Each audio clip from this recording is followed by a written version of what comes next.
We are live, sir. Yes. Good evening, everyone. First of all, let me start by thanking Professor Andrew Bolter, who agreed to be speaker of this very important program, which Diabetes India is doing. I am Dr. Bansi Sabu, currently Secretary for Diabetes India. We have with us Dr. Andrew Bolton and Professor Shashank Joshi. I'll be introducing them. Let me share my slide before I start. Today we have agenda that I'll be talking, and then later on Dr. Andrew Bolton for 30 minutes he'll be talking for diabetic peripheral neuropathy, an overview of disease pathogenesis, treatment objective, and what latest guidelines. We all know he is the person of diabetic foot, diabetic neuropathy. He's a past president of International Diabetic Federation. He's a past president of European Association of Study of Diabetes. After him, Dr. Shashank Joshi, Padma Shri from Mumbai. He's a senior consultant endocrinologist from Lilavati Hospital. He's a past president of our RSSDI, Endocrine Society of India, and Association Physician of India. He's also past chair of International Diabetic Federation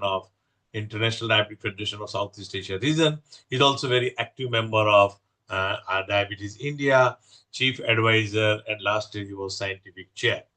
With this, what I'm going to talk in next 2-3 minutes, that what is the challenges, what are the management issue, but it will be later on covered by Dr. Andrew Bolton, and then finally management will be done by Dr. Shashank Joshi. This is what the diabetic neuropathy. We have 101 million people with type 2 diabetes patient. And diabetic peripheral neuropathy, probably 50% of them have diabetic peripheral. The challenge is the diabetic peripheral neuropathy, even with a pre-diabetic population, is also very high. It may be ranging between 6 to 25%. So you can understand the number of people who have diabetic peripheral neuropathy is very, very high. We have highest number of type 2 diabetic patients in our country, second highest after China, and same way pre-diabetic population is also very high. Diabetic neuropathy is actually gives very impaired quality of life. People with diabetic peripheral neuropathy have very low quality of life. Their mental and physical well-being is very low. They have pain very severe, and sometimes that leads to their sleep issue, as many emotional issues are also there. They may go for anxiety, depression, fear, and many of the times they keep on changing the doctors because the pain is there, and they go from one physician to other physician also. Mostly there are many treatment options which are there. In India, we have in monotherapy, we have in combinations available also. Gabapentin is commonly we use, SNRIs, and tricyclic antidepressant, which is very commonly used, but it's a having toxicity too. We have topical agents, we have opioid-like drugs which are available to us, and we will discuss all these along with once Dr. Andrew Bolton will talk, and then later on what the new or what is available in India, Dr. Shashank will talk, and what are the latest therapy which is going to be introduced by Torrent Pharmaceutical, one of the largest pharmaceutical company in India, and later on we will have some discussion. So in next 60 minutes we will be discussing, and with this now I request Professor Andrew Bolton to share his slide. He is very, very eminent figure in the field of diabetes neuropathy.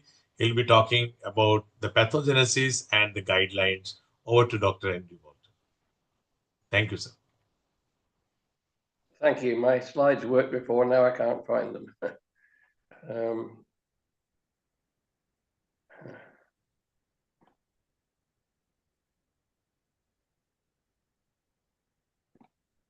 Can you see those?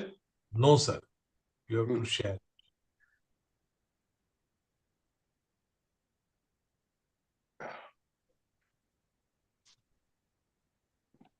That's why I wanted to get them ready before.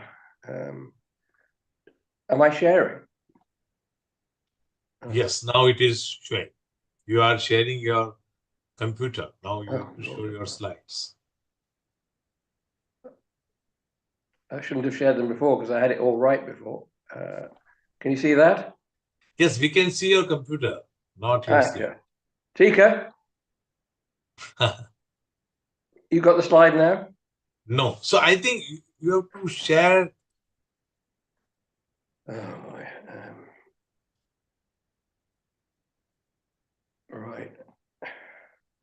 It worked perfectly when I did it before. I can see that now, but you can't. But I need some help here because I'm clueless. But you minimized your slide, so it must be there on your laptop or desktop. Sir, I will help you out, sir. Sir, Yes. just go to that green button which says share.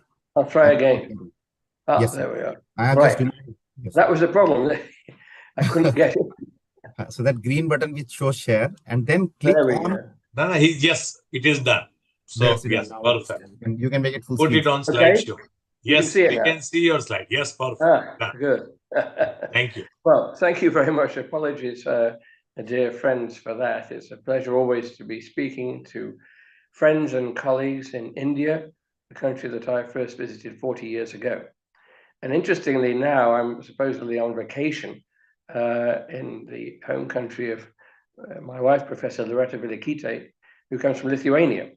And Lithuania has a very historic language, which is Indo-European, based upon Sanskrit. I'm not sure how many of you knew that. I've tried with Shashank to see how many words he recognizes, but I don't think there's too many, but it is an Indo-European language where I am now. So I can say to you in Lithuanian, Labas vakaras, ponas dipone, which is good evening, ladies and gentlemen. So I'm going to talk to you about the diabetic neuropathy. As I say here, a complication with many consequences. And this is an old classification. I've been in this game a long time. And this was 39 years ago. I wrote a review with my mentor, John Ward, looking at the diabetic neuropathy as a clinical classification, and we still use a clinical classification today. And what we're talking about this evening, what I'll be talking about, is the management mainly of chronic sensory motor neuropathy of the small fiber variety that leads to painful symptoms.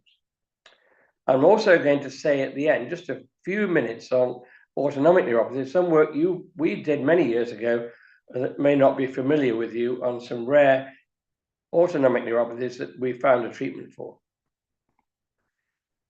So diabetic symmetrical polyneuropathy is very common. Up to 50% of patients will have this. It's a symmetrical length dependent. It's a dying back neuropathy, and therefore the longest nerves are most affected. And those to the lower limbs especially are affected, and the more severe cases, the upper limbs may also be affected. It's the strongest risk factor for foot ulcers and amputations, and around half these patients will develop some form of neuropathic pain. It's associated with the other complications of diabetes. This is a paper we published many years ago in Diabetic Medicine when Aris Bevis was my research fellow. He's now a professor at Harvard. And this was a serial nerve biopsy showing this loss of nerve fiber density compared with a person with diabetes without neuropathy and someone with severe neuropathy. You can see loss of these myelinated fibers. And there are also abnormalities we demonstrated in the capillaries. So it's metabolic and microvascular as well. So here's the normal nerve here. And here's a nerve from a patient with diabetic peripheral neuropathy in this schematic diagram. So there are damage both the large myelinated fibers and the smaller unmyelinated fibers. There are occlusions to the vasa nivorum, and therefore you can have large fiber dysfunction, which leads to sensory dysfunction, especially loss of vibration perception, for example, and balance. People have lost proprioception, and motor signs and symptoms, which are not that common. And the small fibers neuropathy leads to pain, reduced sweating, and autonomic dysfunction. Now, there's no doubt that diabetic neuropathy is a common complication. Many people say it is the commonest of all the late complications of diabetes. I say late, but it can be present at diagnosis, and don't forget that, because people with type 2 diabetes have often had the disease for many years and may present with a neuropathy, painless or painful. This was a large community-based study we published about 14 years ago from the northwest of the UK, and it was community-based of more than 15,000 people with diabetes. And we used simple tests of neuropathy disability score and a neuropathy symptom score. And around a third of patients in this large population-based cohort had symptoms. 21% had significant symptoms and signs. And we also showed in this large study that neuropathy was 2 times more common in type 2 than type 1 diabetes. And of course, it's type 2 diabetes, it's a predominant variety in your country. We also showed in a subsequent study that neuropathy is a predictor of mortality. This was a 6-year follow-up of 169 diabetic patients with variable degrees of neuropathy. During this period, 18% died and 37% developed foot ulcers. Nerve conduction velocity, which is a surrogate, if you like, for large fiber neuropathy, not only predicted ulcers, but predicted risk of mortality. So therefore, neuropathy can be a predictor of mortality in diabetes. So it should be pretty obvious by now why we need to screen all patients with diabetes for neuropathy, at least on an annual basis. Because diabetic neuropathy is symptomatic in over 50% of cases, but that means another 50% may have neuropathy and have no symptoms. We've shown in 2 studies that the annual risk of foot ulcers is 5 to 7% in those with neuropathy, that's a first ulcer, compared with less than 1% in non-neuropathic ulcers. So it's a risk factor for foot ulcers. It's especially common in older type 2 diabetic patients. As you will hear, and as you probably already know, most painful symptoms are treatable. They may not be curable, but like in medicine, we have few cures, but many treatments. And I've already said that diabetic peripheral neuropathy is a marker for generalized cardiovascular disease and mortality. So the painful neuropathy leads to very uncomfortable symptoms that are unique to each patient. So you can't say patients always present with this or that. It depends on the individual. The pain is often described as burning, shooting, stabbing, like an electrical stimulation, maybe deep aching. There are dysesthesia, maybe a sleep numbness. It's distal and it's symmetrical. If it's non-symmetrical, think of another cause.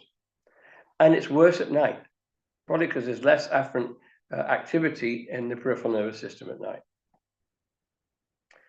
Autonomic neuropathy, also small fiber, may lead to orthostatic hypertension, cardiovascular autonomic neuropathy, the diarrhea, constipation, gastroparesis in the GI tract, incontinence, erectile dysfunction, and abnormalities of sweating.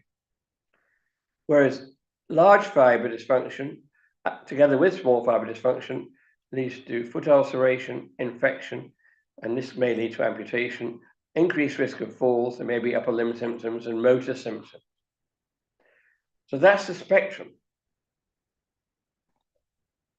So it is a spectrum. At one end of the spectrum, you've got people who predominantly have painful neuropathy that I've described the symptoms to you, and they also may describe, or we may find allodynia. And allodynia is when a non-noxious substance, a stimulation rather, such as touching the skin, gives rise to a painful experience. So you touch the person's toe and they say, oh, it's very painful. That is allodynia. And the symptoms are worse at night. Whereas at the other end of the spectrum, you have those with really, my feet are great, thank you very much. And when you examine them, they can't feel anything on examination. So they're at risk of foot ulceration. But most people have some symptoms and some signs. The pain of neuropathy was described very well by Dr. Favey in London in 1887 of being of a burning and unremitting character. The diagnosis is clinical. It's so important to take a history. And these days of modern medicine, I see my junior doctors who haven't even taken a history. And I say, not only do you need to listen to what the patients say to you, but hear what they say. The history of pain, they need to describe it themselves. You mustn't put words into their mouths. Distal, symmetrical, neuropathic character I've described to you, worse at night, and associated with diabetes. Symptoms are usually present with signs, but the signs may be minimal. We need to assess the severity and frequency of pains. We can use numeric rating scales, such as the graphic rating scale of a sign of 0 to 10, 10 being the worst. We can assess depression, but most of all, we need to diagnose other causes of pain. It's a clinical diagnosis. There is no test you can do, however much money you want to spend, are on tests, such as complex neuropathy sensory testing, multiple electrophysiology, etc. That will tell you you've got a neuropathy. It won't tell you it's due to diagnosis. So you've got to exclude other causes. As Banshee said at the beginning, neuropathic symptoms are very much associated with an impairment of quality of life. And my wife, Professor Loretta Villikite, has led the field of this, looking at how quality of life is affected by diabetic painful neuropathy. She developed the NeuroQoL scale, which is for neuropathy, and specifically in diabetic neuropathy. So there are positive and negative symptoms. Both of these have an impact on quality of life. And she's shown that the positive symptoms, pain, these patients tend to be more anxious, whereas those who've got negative symptoms but are very unstable and have falls and they can't feel their feet, these people tend to be more depressed. Painful symptoms, as I said, generate anxiety, and negative symptoms associated with depression. And of course, if you can't sleep at night because of the pain, it has a hugely negative impact on quality of life. This was a large review I did for the American Diabetes Association, like a position statement on diabetic neuropathy. And when I was a full-time professor in the University of Miami some 20 years ago, and this took months to write. It was like writing a thesis. And it's still a useful summary of all the differential diagnoses, etc. And you can download this free of charge from Diabetes Care. The year after that, late Professor Arthur Vinnick and I co-chaired the American Diabetes Association committee that looked at the position statement on the diabetic neuropathies, again published in Diabetes Care, with neurologists and diabetologists expert in the area. And basically, we said it was a diagnosis, as I've said to you, which is an exclusion of non-diabetic causes. Tight glycemic control is the only preventable therapy to prevent it. Type 1 diabetes, we should be screening all patients annually after 5 years. But type 2, as I've told you, might present with neuropathy, and therefore we screen all these people at diagnosis and annual for neuropathy. A clinical history and an examination of the essential parts. Quantitative sensory testing and electrophysiology may be useful in a few cases. For example, if the neuropathy is asymmetrical or has atypical features, or you think there might be chronic inflammatory demyelinating polyneuropathy. And there are a number of evidence-based therapies that Banshee showed a slide of for symptomatic neuropathy. So what causes neuropathic pain? I'm going to be quick on this because I don't want to give a sort of basic lecture. This is more a clinical lecture. But neuroma properties such as ectopic impulse generation and ephaptic translation between small fibers may be important. And also blood sugar instability, glycemic flux, we call that. This is a very summary slide, and we know that you can have treatment-induced neuropathy. So if you've got someone with very bad control on oral hypoglycemic agents and you suddenly normalize this with insulin, they can get this acute painful neuropathy. This suggests that blood glucose flux, variation might have something to do with this. We've shown that painful symptoms can improve with near normal glycemia, and hyperglycemia reduces pain thresholds. And sudden improvement, as I've said to you, in blood glucose control, even with sulfonylureas, might precipitate neuropathic pain. And we've also reported that after you suddenly normalize a patient who's got a severe neuropathy because they've got end-stage renal disease or having a pancreas kidney transplantation, obviously you suddenly normalize control if the pancreas works, and we've reported you can get acute painful neuropathy. So, could blood glucose instability excite these pain-carrying nociceptive afferent fibers or even modulate opioid receptors? And in painful neuropathy, the stability of blood glucose control may be more important than the level achieved. This is a very early study that I did when I was a research fellow with John Ward, published in 1982 in Diabetes Care. And this was a very early study of continuous subcutaneous insulin infusion, in those days using a syringe driver, no continuous glucose monitoring, we couldn't do that, with pinprick testing. And we showed in this 4-month study of patients with painful neuropathy that the neuropathic pain stabilized the more the fluctuation of blood glucose was reduced. So stable, near normal glycemic control is the first line approach, we believe. 20 years later, in the very early days of continuous glucose monitoring, we were able to look at glycemic excursions. This was in this study, we took patients with type 1 diabetes, all had peripheral neuropathy, half had symptoms and signs, very painful symptoms. The other half had the similar signs, but no pain. They're painful in a painless group. They all wore the Minimed in those days, now Medtronic, continuous glucose monitoring sensor for 3 days. And we looked at the association between pain and this blood glucose fluctuation. Some of you are too young probably to remember, this was the Minimed, very early continuous glucose monitoring sensor here in his receiver. And we used this for 3 days in both groups of patients. This was the glucose profile of someone with painless neuropathy. And these are the subcutaneous readings from the CGM. And the squares here are the patient's own blood glucose using finger prick testing. You can see there's a very good correlation between the patient's readings and the CGM.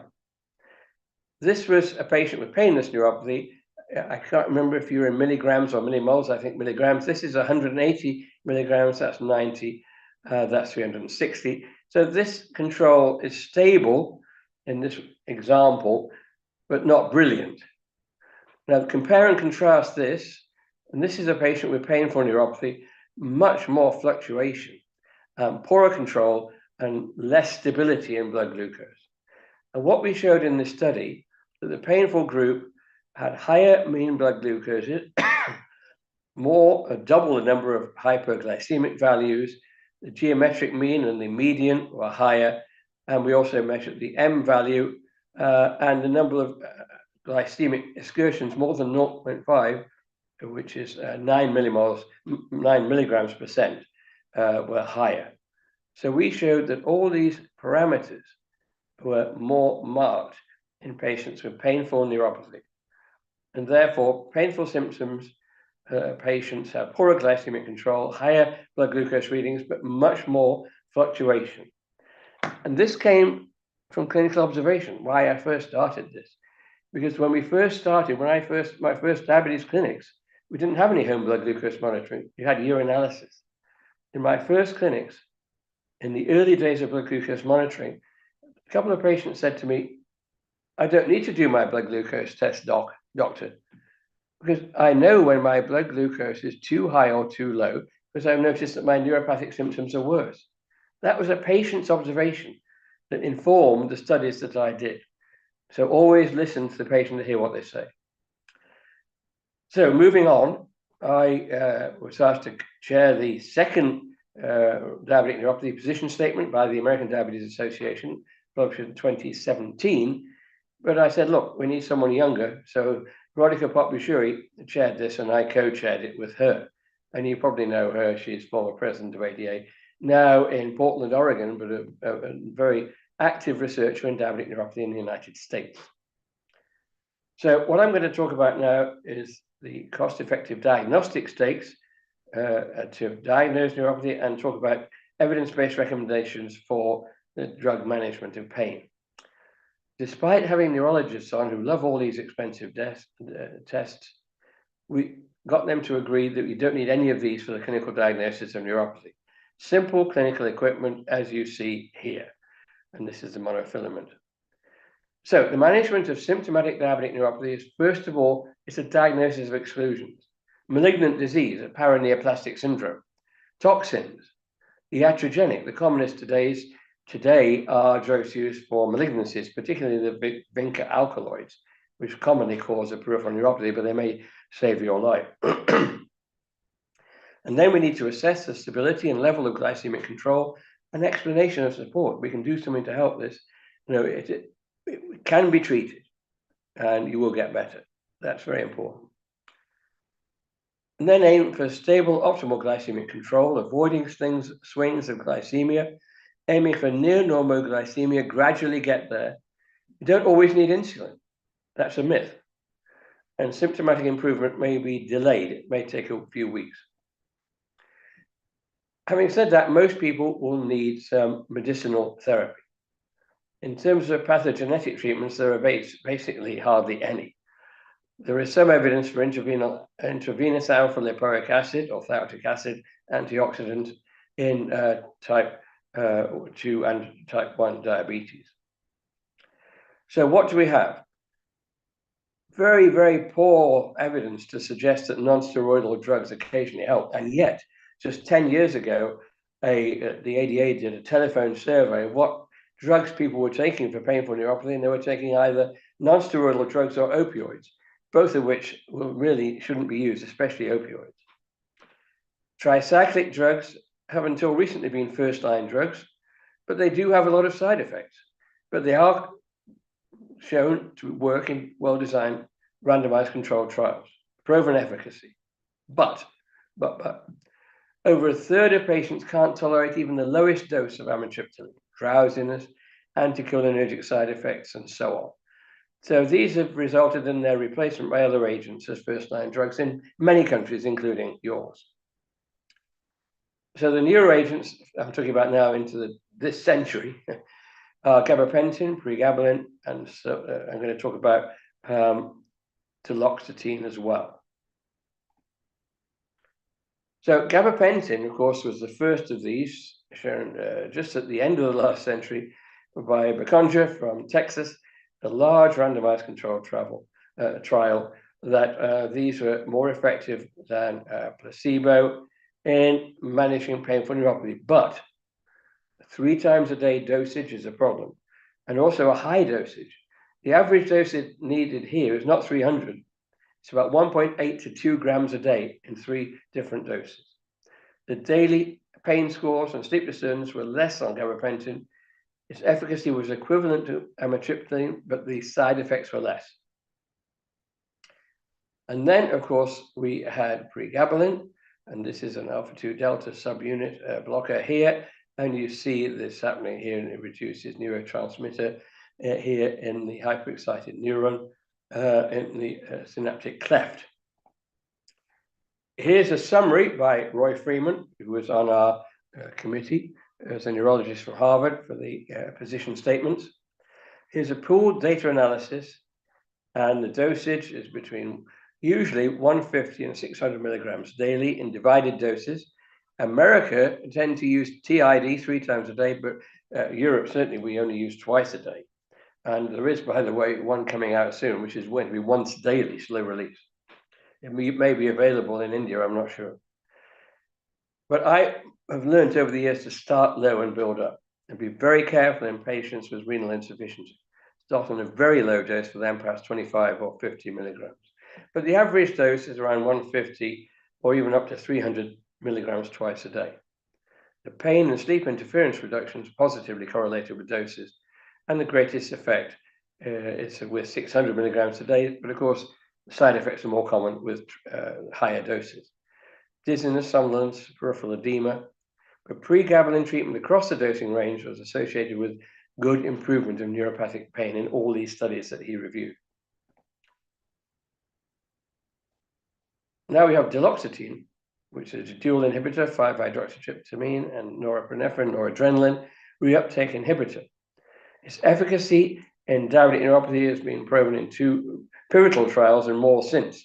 It's licensed across the world for diabetic neuropathy. This is also an antidepressant, whereas the gabapentinoids, particularly pregabalin, is anxiolytic. And this works here, as you see, a dual blockade here, transporter for 5-hydroxytryptamine, reuptake, and norepinephrine or noradrenaline. So both duloxetine and pregabalin have level A evidence, that's randomized controlled trials and meta-analyses for neuropathic pain and diabetes. They're licensed across the world. They're both recommended as first-line therapies. I'm just giving you one example of the European Federation of Neuropathy Societies.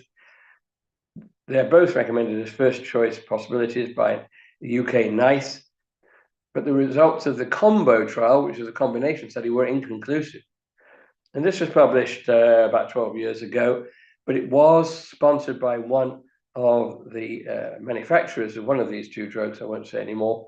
And I think people are more interested in the more recent study, which is the Option Diabetic Neuropathy study by my friend and colleague in Sheffield, where I trained. And he followed me, Professor Solomon Tesfaye and colleagues, a multi-center study. This is the optimal pathway for treating neuropathic pain and diabetes. Basically, amitriptyline, duloxetine, and pregabalin were shown to be all equally efficacious. They looked at the combinations. The combinations led to a further drop in the pain score of about 1.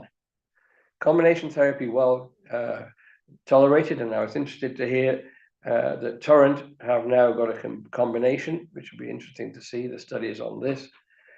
And the fewest monotherapy discontinuations when combined was the combination of actually pregabalin and amitriptyline, but the others worked as well, such as duloxetine and pregabalin. So this is the Option 2 study. It was published in 2022 in the Lancet. You can look at that. So this is an algorithm, if you wish. If this pain is due to diabetes or not, I can't read the top line here, so I can't see what it says. If you're not sure, refer to a neurology clinic. If you are sure that this is diabetic neuropathy, assess the comorbidities and potential for side effects. For example, patients with significant cardiovascular disease or older patients, you should not really use amitriptyline. Drug interactions, cost, etc. So the 3 first-line drugs, as I've said to you, are the drugs such as gabapentin and gabapentinoids, if you like, pregabalin, especially pregabalin now, the serotonin norepinephrine reuptake inhibitors, duloxetine, not venlafaxine, it's not used in Europe, and the secondary amine tricyclics, which is the antidepressants of which amitriptyline is best studied. If there is no clinically meaningful effect, then try and combine, perhaps switch to another agent or combine. And now I hear you've got a combined drug, which could be very useful. I think I'll come back to tramadol because the ADA is now very much against the use of opioids at all.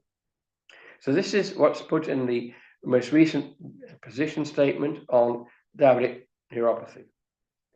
Now, opioid-related deaths, sadly, are very common in America. In 2019, I was actually planning the neuropathy section of the ADA program. That was a meeting just before pandemic in San Francisco. And I chose to put a symposium on the use of opioids in diabetic neuropathy. And we were given the first afternoon. You know, it starts on a Friday afternoon. I thought there'd be nobody there. 2 weeks before, the state of Oklahoma suddenly published all these lawsuits that were starting against companies manufacturing and really over-expressing the validity and usage of opioids, leading to numerous deaths. And the actual symposium was packed out in a small room on a Friday afternoon. So the ADA does no longer recommend the use of opioids at all in the management of diabetic neuropathy, not even tramadol. This was a study from your country, and it was published a few years ago, naltrexone, which is an opioid receptor antagonist compared to amitriptyline. This was shown to be useful in a small study, 1 center. But of course, this is interesting, but I don't know if there have been any larger studies since. Other potential studies, topical, and there is this capsaicin patch, if you like, 8% patch, and this was a large study of this in 2017. And my friend and colleague Reinhard Reinigen, who is a pain specialist from Germany, published this post hoc analysis of 2 large follow-up studies to look at this patch application and showed there was good improvement, 28 to 30% improvement at 6 months, 47% at 1 year. So this is maybe a useful topical treatment in some patients. Most interestingly and recent is the development of high frequency spinal cord stimulation. And in this study from Erika Peterson, a neurosurgeon and colleagues from the United States, a multi-center study, Of course, this is invasive, but I'll show you on the next slide that basically there were only 2 minor infections on the skin requiring device explant in this study. And here is a study, it's easier to see it than this way. This is at 1 month, and this is those who are having randomized at 10 kilohertz rather, spinal cord, high frequency spinal cord stimulation, plus standard of care. This is standard of care alone, medical therapy. And you can see the huge difference here in reduction in lower limb visual analog scale in centimeters, 10 being the worst. And you see this drop here from around 7.5 to roughly 2 or below 2 in the group who had spinal cord stimulation. Again, no side effects. So this is interesting. It's been increasingly used in the United States. So here's the algorithm rewritten since the ADA, but the ADA would agree with this. That's the same, that's the same, that's the same. Pain control, still inadequate. Combination, then possibly opioid agonist, possibly, probably not, but capsaicin passed, but now spinal cord stimulation is being widely used in the USA in severe neuropathic pain in diabetes that doesn't respond to anything I've talked about already. This is an area to watch. For the last 2 or 3 minutes, I apologize for the late start. Last 2 or 3 minutes, I'm just going to say a couple of things about small fiber autonomic neuropathy you might not know. One complication is gustatory sweating, which is profuse head and neck swelling. And it never goes sweating, not swelling. It doesn't go any lower than here. It's usually in the front of the face or the hair. And it's so severe, eating foods, that some patients have to wear a towel around their necks. It drips off the face. This is profuse facial sweating whilst eating. The most powerful stimulus is cheese. Now, I could say that I know that the Madras curry is excellent, but that can stimulate it too. And I'm sure that spicy food does. Atropine and oral cholinergics have been shown to eliminate symptoms, but the side effects were worse than the symptoms. And Peter Watkins, who described this from King's College in London, said he thought the symptoms were due to abnormal nerve regeneration in autonomic neuropathy. In other words, what's happening? The nerves are dying, and diabetic neuropathy is an active process of regeneration. And small fibers destined for the salivary glands were going to the sweat glands. Hence, this profuse sweating when you eat. Now, we were able to show that he was wrong on that. And this was a study we published, and Jonathan Shaw, some of you may know him, he was my research fellow in Manchester in the late 1990s. He's now a professor of medicine, especially epidemiology, with Paul Zimmet in Melbourne. This is a study we published of 196 patients with gustatory sweating. 69% of those with nephropathy reported, diabetic nephropathy reported gustatory sweating. There was only 39% of those with neuropathy, so nephropathy. I've run a big diabetes renal clinic for 35 years, and I see so many patients on dialysis with end-stage renal disease without starting dialysis. They've got this profuse sweating. And what we showed was that about 9 out of 10, the day after renal transplant, this disappears. So it can't be due to aberrant nerve regrowth. This must be a metabolic phenomenon. We were also able to describe a very efficacious and side effect-free treatment. And that's a topical drug, glycopyrrolate, antimuscarinic, anticholinergic drug, a topical glycopyrrolate, pyrrolate TG, I'm going to call it from now on. We did a randomized controlled trial crossover where we gave a set meal and measured sweating in a certain area of the face. A crossover design with a placebo paste or cream. They put this on once a day, it lasts 24 hours, and compared to placebo, topical glycopyrrolate reduced sweat response to challenge by 82%. And nearly 100% of those with severe episodes of gustatory sweating was removed or reduced with this topical treatment that has no side effects. So this is a treatment we use for this very uncomfortable and really socially depriving, because patients don't like to go out for a meal with friends because they have to put a towel around their neck and sweat profusely, even if they're just having a sort of mundane English meal like fish and chips. Lastly, what about, not dissociated from this, diabetic autonomic diarrhea? Again, the history matters so much.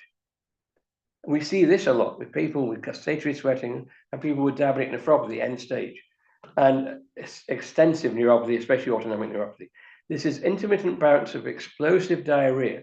It's usually preceded by loud borborygmi, and that's Latin. I don't know if you still use that in medical school. Borborygmi is the bowel sounds you can hear. These patients give a classic history. They suddenly get this noise, like a gurgling sensation and audible stimulus. They can hear this. And then in a few minutes or hours later, they suddenly have to go to the toilet and have profuse diarrhea, often associated with fecal incompetence, because autonomic neuropathy can affect, of course, the sphincters as well. It's invariably worse at night. It lasts a few days, then it goes away, and it can be interspersed with periods of constipation. This is caused because of sludging of food, because of reduced peristalsis as a consequence of autonomic neuropathy. Now, if I send them to a gastroenterologist, they spend 6 months doing lots of tests, breath tests and all sorts of scanning of motility tests. When I say to them, look, I take a history, I can diagnose this by the history and the examination, because I've also got a dense neuropathy, other signs of autonomic neuropathy, often gustatory sweating. I put them onto doxycycline, low dose, 100 milligrams daily, taken in the late afternoon, and it usually wipes it out, and not for long, because then you reduce the bacterial count and it returns to normal. If you carry it for too long, then the patient will become constipated. So this is just a sort of a tip for gustatory sweating and autonomic dysfunction of the bowel. So with those words, I will conclude with this slide by Henri de Monville in 1320. And he wrote these words: anyone who believes that anything can be suited to everyone is a great fool, because medicine is practiced not on mankind, but on every individual patient. So the take-home message is, in neuropathy, in autonomic neuropathy, take a careful history, listen to what the patient says and hear, examine them, look and see. Medical students often look, but they don't see. Look and see the abnormality and see if you can approach it. If you need any tests to confirm it further, obviously examine the patient for neuropathy and so on. With those words, I'll say, Dhanyavad. Thank you very much.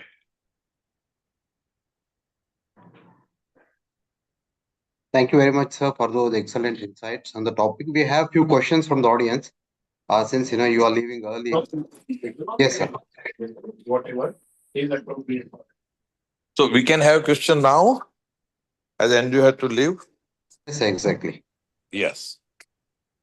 So is vitamin B12 supplementation is important in patient with diabetic peripheral neuropathy? Those who I are would say, metformin. Of course, B12 deficiency can cause neuropathy, but it's very rare in well-nourished societies.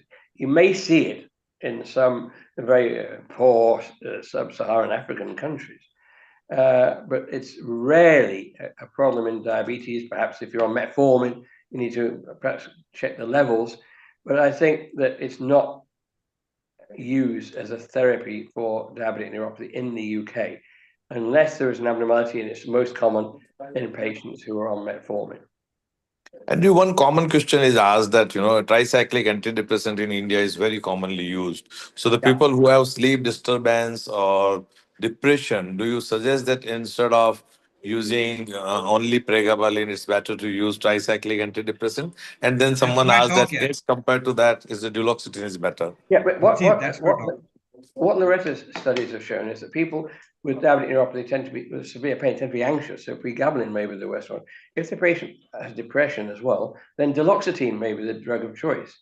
It has equal efficacy, but fewer side effects than amitriptyline. Now, amitriptyline, we still use it, but selectively. As I said, not in older people, certainly not in people with any cardiovascular disease because of the risk of arrhythmias and so on. So it is a useful drug in the right patient if they can tolerate it. Is it, I mean, for all people with diabetic peripheral neuropathy, will there be possibility of diabetic autonomic neuropathy or gastroparesis? And should we investigate for it for each and every patient? Yeah, I think that gastroparesis is a very difficult one because there are so many causes. Obviously, the GLP-1s to slow gastric emptying, and the number of people on those these days are going up and up. So it's a very difficult one. And severe gastroparesis is pretty rare, thank goodness, because there are no good treatments for it. And the investigations can be very complex, such as a labeled meal to look at gastric emptying and so on. I think the history again will tell you for severe gastroparesis, especially the vomiting some days later of food eaten a few days ago, and this kind of sign or symptom. So with those who have severe neuropathy, the more chances of gastroparesis. So can it become a relative contraindication to use GLP-1, or I mean, I think you or should they be will very have more careful. symptoms? Someone with long-standing diabetes with a dense neuropathy, I would take a history to make sure that there isn't subclinical. If you take the history, you may find out more than spontaneous volunteering of symptoms.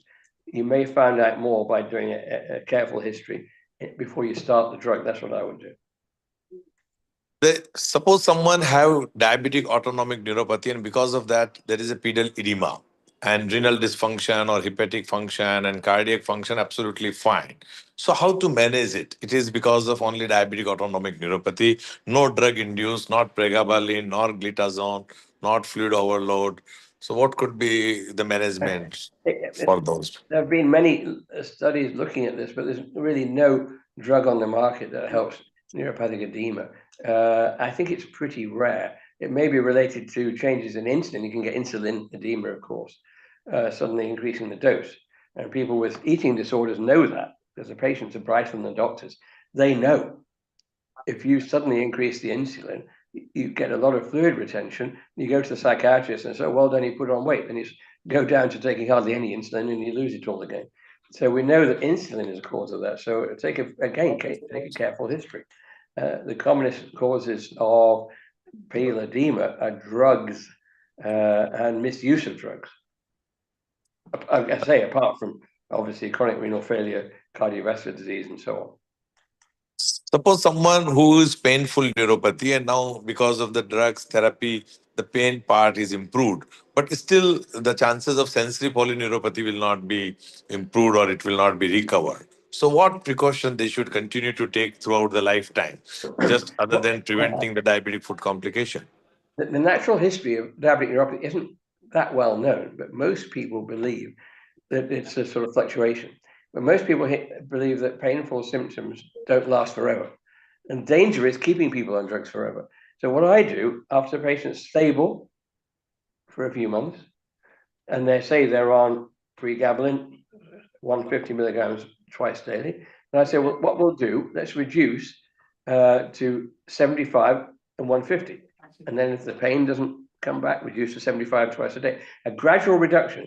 If the pain comes back at one level, then you step up to the one before. You may be able to reduce the dose and eventually stop. And I don't think you should believe that any of these therapies is a drug for life. That's wrong. It can be stopped also in between. That's a good news. Yeah, and it may not come, the pain may not come back. That's what I'm saying. Yeah. Is there any reason differences? I mean, this ADA had come out with a peripheral neuropathy guideline, but do you think those in Asians or Africans, they will have, they should have the different guideline for peripheral neuropathy management? Who should have a different guidelines? Like different from geographies or Asians, ethnic groups, geography do they can need have. different guidelines? I think that the symptoms and signs of neuropathies are pretty similar across the world. There's no evidence that that's not the case. I think that it's difficult to answer that one. I think there aren't any good studies across different races. But I see it, and we have a huge number of races. If I combine Miami and I combine that with what I see in Manchester, where of course we have a large Indian subcontinent population, we don't see less. We see perhaps less foot problems we used to see in patients from Indian subcontinent because they have hypermobility of joints. So they start at an advantage. So if you get non-enzymatic glycation, you don't get the high foot pressures that people, Caucasoid patients get, which is very useful. And also Muslims, of course, remove shoes and socks and look at the feet and pray X times a day. So this is very helpful. But apart from that, diabetic neuropathy affects everybody, basically. Doesn't have to, with good prevention, good control from diagnosis, etc. There will be, I mean, there's no doubt that I know some patients, I've got some patients with diabetes type 1 for 50, 60 years, with average or poor control and haven't got a single complication. And there's others who have been excellent control and they're plagued with all the microvascular complications. So the genetic influence is very high. Thank you, Andrew. It was great. And once again, thank you very much for sparing your very valuable time. As today is 13th August and 15th August are Independence Day, today we capped this program specifically just to say that we are now going to have a freedom from painful neuropathy.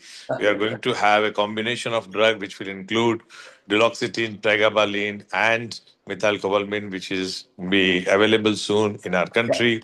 And with this, now I introduce and invite Dr. Shashank Joshi for the latest management guideline. Dr. Shashank is an eminent. Thank you. Oh, thank yes, you, yes, thank Andrew, you. you can Yes, give. Thank you. And Thank thanks you. to Torrent Pharmacy, and it's been a pleasure. Thank you. Thank you. all. So requesting Shashank to share the slide. Everyone knows him. He's an eminent endocrinologist, diabetologist, who is going to talk on management of diabetic neuropathy with combined to combat pain in Indian context and data. Dr. Shashank is past chair of IDF Southeast Asia. He is past president of API Endocrine Society as well as RSSDI. So now I request Dr. Shashank for his talk. Thank you, Andrew, once again. Thank you. So after this wonderful talk of Andrew, I don't know whether I should speak at all. Having said that, because this is a sponsored symposium, I will give some of my pearls of wisdom, about management of diabetic neuropathy. So thank you, Bansi, for organizing this. And this is a Torrent talk. So we all know, and Andrew said it very clearly, that when we look at diabetic neuropathy, it's basically caused because of energy overload due to excess glucose and lipids. So fundamentally, there is a mitochondrial bioenergetic failure with mitochondrial depolarization at a cellular level. So there's a loss of adenosine triphosphatase as an energy source. And therefore, you get a lot of reactive oxygen species. And that process leads to impaired mitochondrial trafficking from the cell body in the length of axons, endoplasmic reticulum stress, apoptosis of neurons, and axonal failure. So that's what is happening in a diabetic neuropathy. So, just like we have beta cell stress, we have a term called Schwann cell stress. So when there is excess glucose and lipids, fundamentally there is mitochondrial dysfunction, and there is a lot of NADP oxidase and inflammatory signals. And on the Schwann cells, there is neuronal damage, which decreases the nerve conduction velocity, as well as microvascular damage on the Schwann cell, which causes decrease in the nerve blood flow. So this is the typical Schwann cell stress due to which neuropathy occurs. Now, Andrew showed this very beautiful slide where you can have metabolically healthy individuals where mitochondria produce in the neuronal cell traffic down the neurons and axons and provide energy for normal axonal function. But before people develop prediabetes, they start getting neuropathy. They start getting tingling numbness. They get a chain of injurious events leading to mitochondrial dysfunction, ATPase loss, distal to proximal degeneration of energy stored axons. So the time is crucial. Early symptoms of diabetic peripheral neuropathy occur in toes and fingertips, expanding over time over stocking and glove pattern. Sensations of stimuli like vibration, pinprick, temperature, monofilament histamine all get diminished over the same pattern. And Andrew illustrated it very well. So Andrew told us about this, that there is a small fiber and a large fiber neuropathy. The early injury of loss of small fibers is susceptible to energy flux, which often occurs with people with prediabetes and diabetes, resulting in burning of their feet, burning of their hand, and symptomatic pain. As the disease progresses, large nerve fibers are also become injured due to lack of energy sources and sense of loss of position sense in their feet. And fundamentally, then you get a classical diabetic neuropathy. So typically, what are the options? And Andrew did allude to them. Opioid is not an option. So we can start with non-pharmacological options of exercise, reduce sedentary behavior, dietary modification, energy or nerve stimulation like high frequency spinal cord stimulation, which is very beautifully illustrated, excluding other causes of neuropathy, and good glycemic control. Topical capsaicin 8% patch can be used. Combination therapy, which is what I'm going to talk on, we can use that. And of course, classical pharmacological therapies like anticonvulsants like pregabalin or gabapentin, SSNRIs like duloxetine or tricyclic antidepressants. So clearly, glucose control, blood pressure control, lipid control is key. Symptomatic treatment can be the duloxetine or pregabalin, as Andrew said, and second line is tricyclic antidepressants. And then pathogenic treatment, some people can use specialized agents. And these, recommended treatment approaches for painful neuropathy have been already highlighted. Andrew is a part of this guideline where the 2025 neuropathy treatment guidelines show optimize glucose control, optimize weight and blood pressure and lipid management, and reduce or slow or retard the progression of diabetic neuropathy. And then treat pain with symptoms and autonomic neuropathy. And clearly in the ADA recommendation, the level is A for gabapentinoids, serotonin norepinephrine reuptake inhibitors, tricyclic antidepressants, and sodium channel blockers as an initial neuropathic pain treatments. Opioids, including tramadol, tapentadol, should not be used for neuropathic pain in diabetes, given the potential for events. So two things. One is the classic agents and a strict no-no for opioids. ACE came out with its own algorithm. And in the ACE algorithm, the first thing they say is primum non nocere, which means in Latin, first of all, do no harm. And in that, they very clearly said, is the pain due to diabetic peripheral neuropathy? If the answer is no or not sure, follow and get an expert opinion. If it is due to diabetic peripheral neuropathy and the answer is yes, assess comorbidities, look at the cost, drug-to-drug interactions, and potential adverse events. And then you have 5 pathways.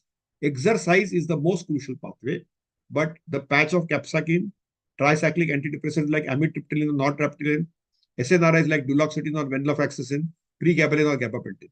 If the symptoms persist, again, avoid opioids, switch from one agent or combine the agents. And if there's still persistent pain, then if the pain is not tolerated, refer to a painkiller. So if you look at different guidelines, the NICE, the Canadian, the EFNS, the new SPG, the first line, second line, and third line are almost similar. And you can see that in some of the guidelines, botulism toxin or tramadols also and cannabinoids find a space. So Andrew again alluded to this, that there is a treatment targeted to pain and comorbidity. If there's a proximal neuropathy, for example, IVIG, steroids can be given. If there is a diffuse neuropathy, gabapentin, pregabalin, anxiolytic, clonidine can be given. And if there is a focal neuropathy or a mononeuropathy, then you can do splintin, lidocaine, or surgical entrapment like carpenter. This slide he alluded to very well. And we know that what's available in India. So in India, very clearly we have pregabalin, initiate with 50 milligram at bedtime, increase to 75 milligram after 48 hours.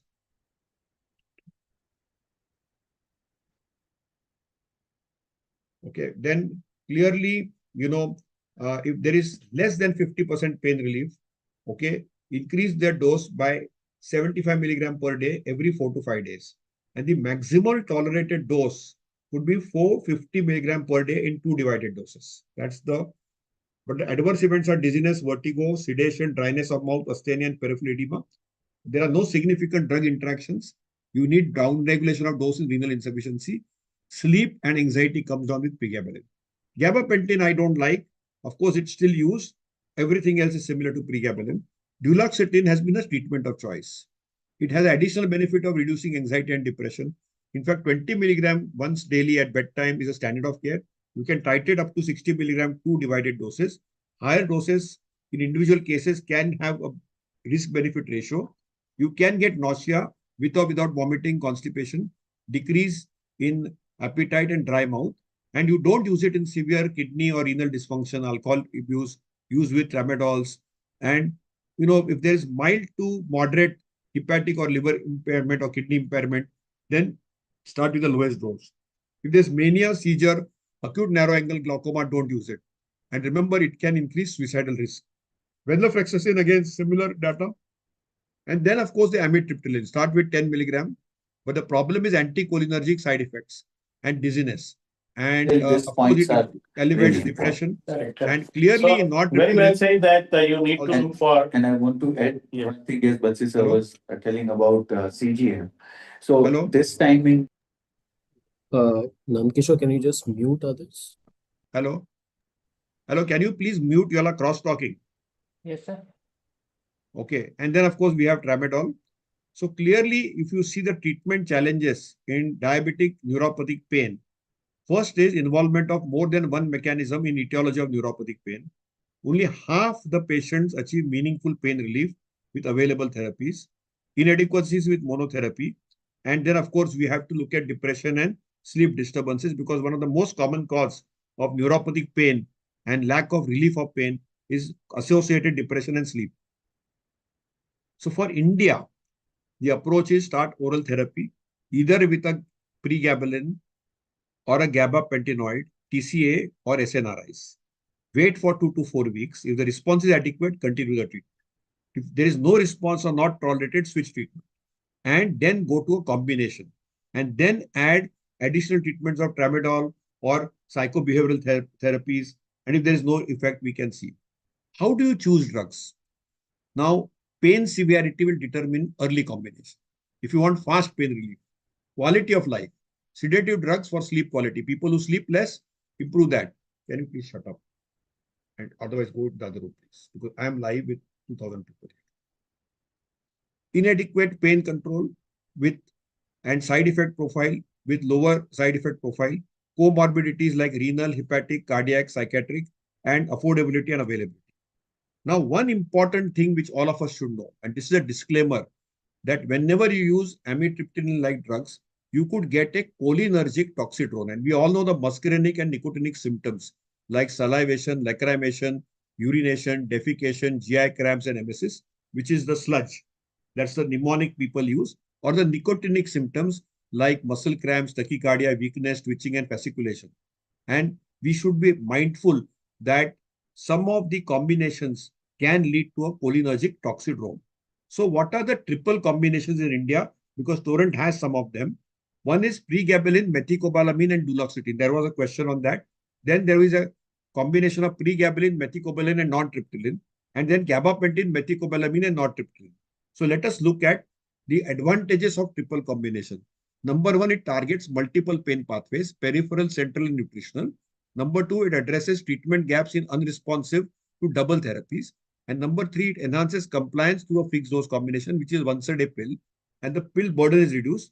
And if there's a coexistent B12 deficiency, which is a substantial contributor to peripheral neuropathy, particularly in the vegetarian vegan population, that is also sorted out. So let us look at data. And I think this is the most time-tested combination, pregabalin plus methylcobalamin plus duloxetine. And that's something which I use.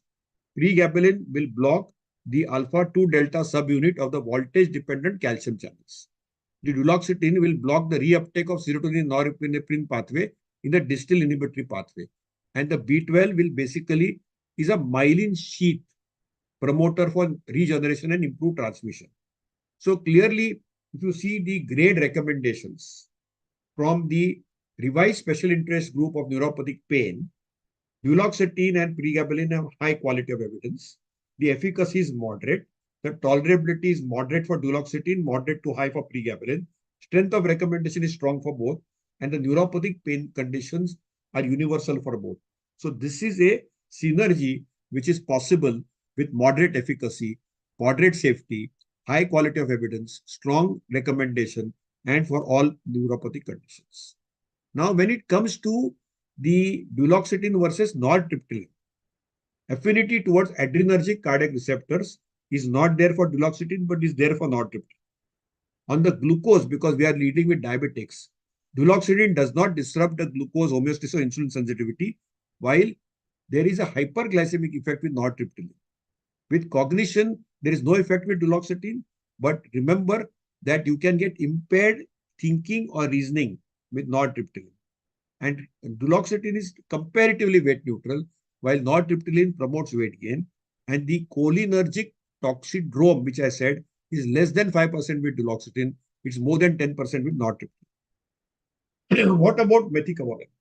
But it improves the nerve conduction velocity, helps regeneration, myelination, restoration, improving symptoms. Methicobal is well tolerated. It improves adherence, compliance, pain, sleep disturbance, nerve function, and basically it's an adjuvant.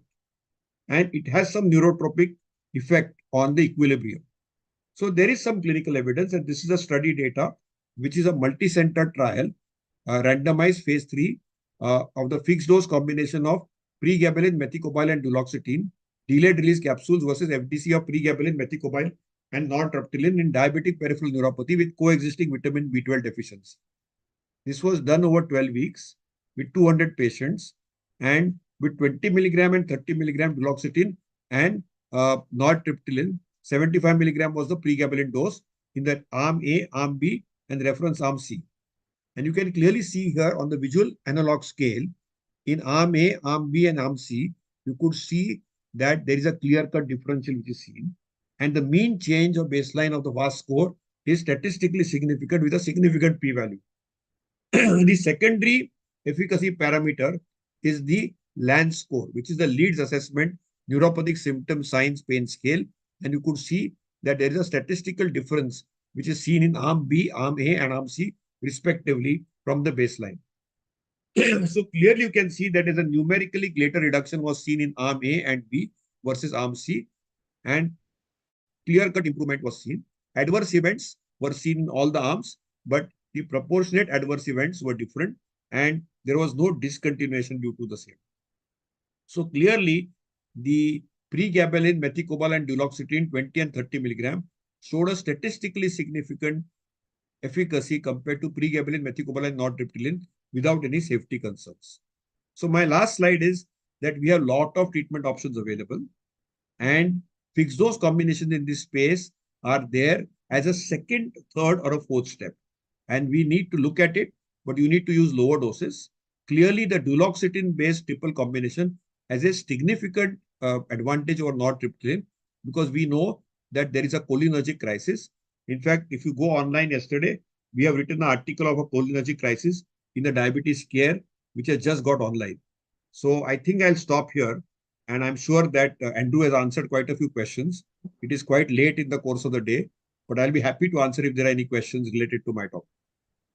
Shashank, one that, India is a country where fixed dose combination is very popular. One of the reasons is we want to use less number of pills, and that may be one of the biggest advantage. It's not that duloxetine is new drug, but this combination, where you will fit. I mean, normally people start only with pregabalin or only with methylcobalamin, or B12 is already on there. Then we give this pregabalin, methylcobalamin, and then we add duloxetine. So, do you think this will be an advantage that every patient now we can start with straight with triple drug combination, or still we have to continue with pregabalin, methylcobalamin, and then we have to add? That's number one. And second is pregabalin is originally when the molecule came, it was for twice a day. Pregabalin, 75 milligram, was the Lyrica was the introduced, and then we found that actually it causes a lot of giddiness and all those issues. So we stopped using it morning time and only started giving evening time. So do you think that it will work only if we give once in a day along with duloxetine? Will it be okay, or should we still think of giving it twice a day? What is your take on for that? Bansi, it's very clear that if you want to do flexibility and titration, you can't use a combination, which is fixed dose. So that is completely ruled out. But you see, when I'm sitting in a tertiary care setup, so I see burnt out cases. So people are already prescribed a pregabalin or a duloxetine, and then I have to top it up. So clearly, the first line agent is a single agent. But it also, as I said, in assessment of a person, sometimes our first encounter is our last encounter. So if you want, there is moderate to severe neuropathy with pain predominant and disabling bilateral symmetrical neuropathy, using a dual combination of a low-dose duloxetine with pregabalin is reasonable, and it gives you excellent relief. The only challenge is sometimes with tolerance, because both these drugs can be reasonably heavy. But most of our patients are either on a duloxetine separately or a pregabalin separately, and then it is easier to use. If you see all the protocols are very clear that start with a single drug and then go to a combination. So there is no question asked on that. The B12 component comes in the picture mainly because we have a high prevalence of B12 deficiency in our population, and B12 matters in the nerve health. So that is something which we recognize. But the biggest problem which I see is B12 is a water-soluble vitamin, not a fat-soluble vitamin.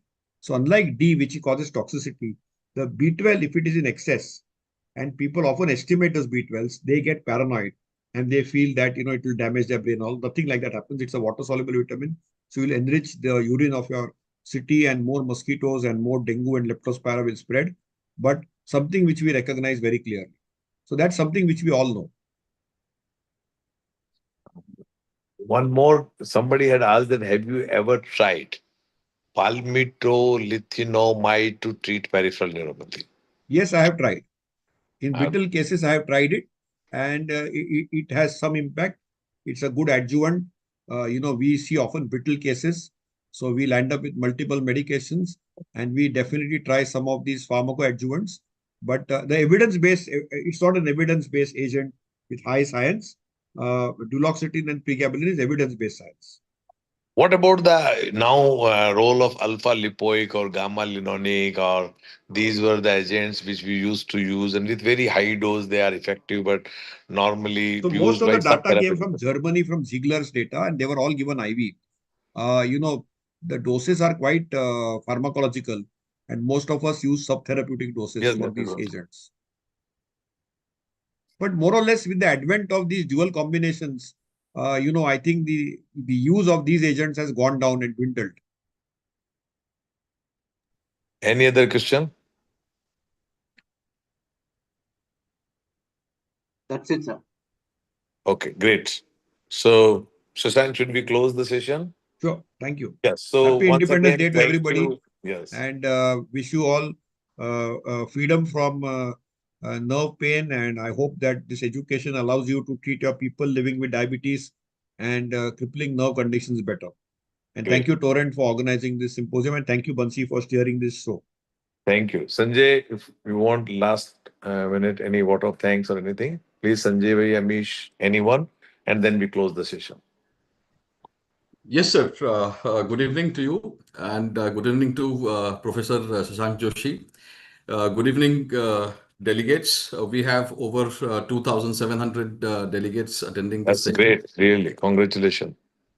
And it was really remarkable listening to Professor Andrew Bolton, to Professor Shashank Joshi, discerning the nuances of peripheral diabetic neuropathy. And it was a great pleasure for all of us to have you as esteemed speakers during this session. I would like to thank Dr. Bansi Sabu for providing this platform of Diabetes India to launch our product, the triple combination, and also address the delegates here. So on behalf of Diabetes India, I would like to thank all the delegates here for taking time out and making it convenient to attend this session. Thank you very much, sir. Thank you, Professor Shashank Joshi. Thank you, Dr. Bansi Sabu. Thanks Thank a you. lot. Thank you, Sanjay. Thank you, Torrent. And thank you, Amish bhai, for organizing great meeting. Dr. Lokesh for providing all medical support. Thanks, Shashank. And thank you, Sanjay and Andrew Bolton. Everyone. Thank you. Good night. Thanks, everyone who joined today. Thank you, sir. Thank you so much. Thank you.